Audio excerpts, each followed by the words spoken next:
It's been over a year since I made a YouTube video. Um, I was doing How They Got Me Fucked Up, so this is going to be How They Got Me Fucked Up Part 12. Um, what's really prompted me to get back into making YouTube videos is because of the research that I've done or the books that I've listened to or some of the things that I've kind of been exposed to, different thoughts, or opposing views over the past couple years. So I have Audible, and one of the books that I've been listening to that I'm pretty much finished with is called The Creature from Jekyll Island by G. Edward Griffin. I think it's about $50 on Amazon.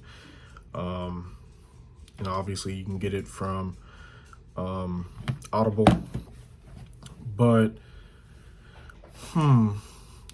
so what its main topic is the Federal Reserve. So me, a little backstory on myself. I am a capitalist, or a compassionate capitalist, meaning there are some social programs that I do agree with or that I do think that we could afford. Of course, like roads, schools, stuff like that.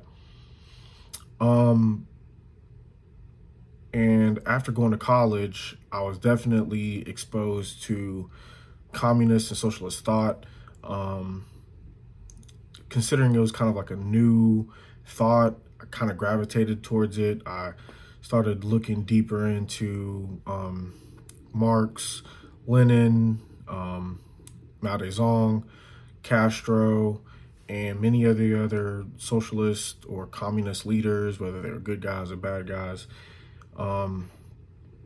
Depends on everybody's perspective and kind of what propaganda or non-propaganda you've either been fed.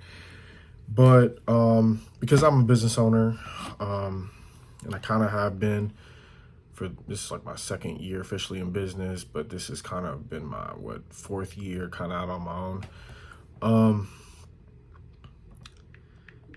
And especially after I've read the Founding Fathers, not everything of the Founding Fathers I agree with, but majority of what they were advocating for, I do agree with. And so that's kind of pushed me more towards what you can consider a capitalist.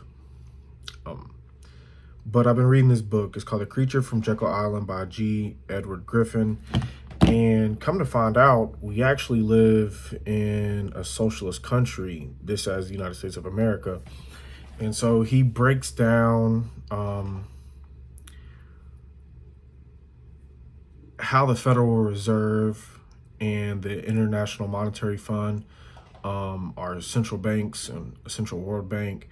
And both of these banks have fostered in socialism, but mainly for the rich, or mainly for corporations or large companies. So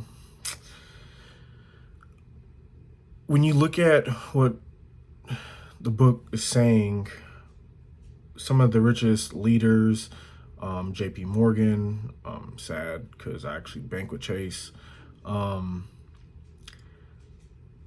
the Rockefellers, the Rothschild family, many of the other elites in the early 20th century.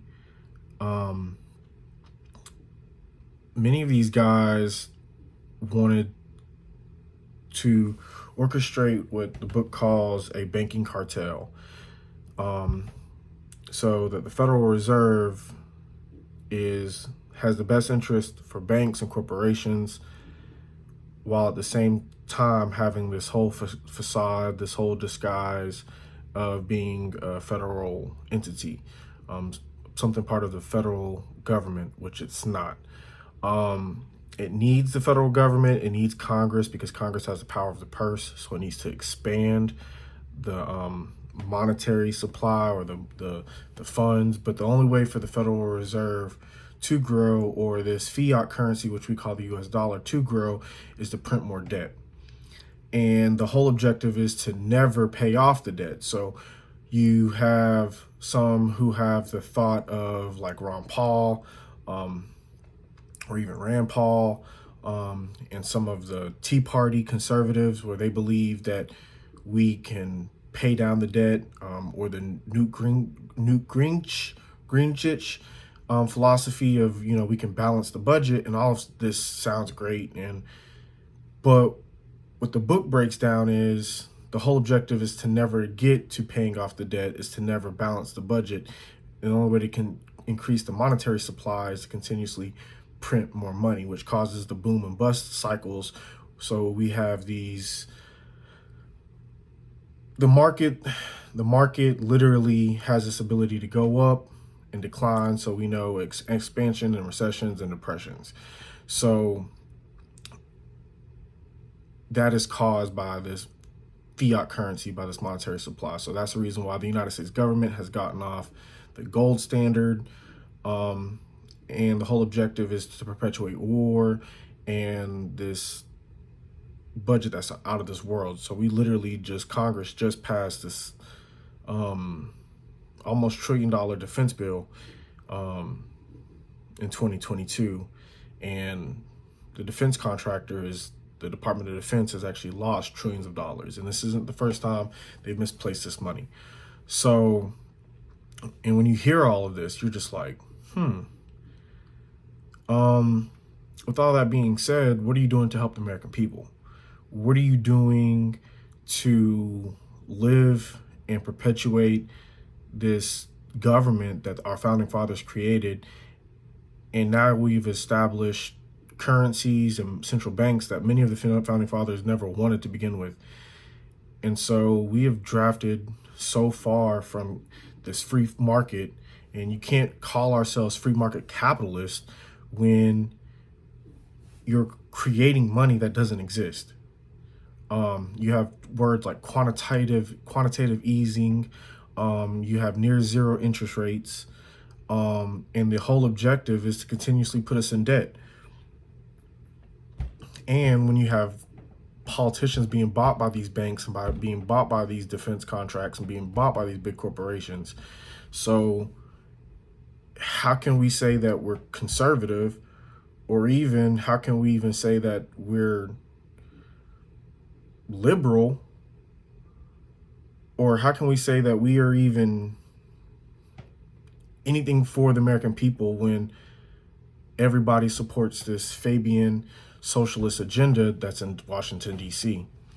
And so when you think of these things, it's just a disappointment, and it's truly un-American. And us as the people, we need to be more educated about this, and we definitely need to come up with different ways to either correct this system, abolish the system, or rein in this system, and at least be able to help the American people at the end of it. So I'm definitely going to bring more thoughts about this book, but I didn't want to talk too long. So, let's do this for the American people. Let's do this for ourselves, for every citizen, because what we're going through is it's a Ponzi scheme. It's a fiat scheme. So thanks. This is how they got us fucked up.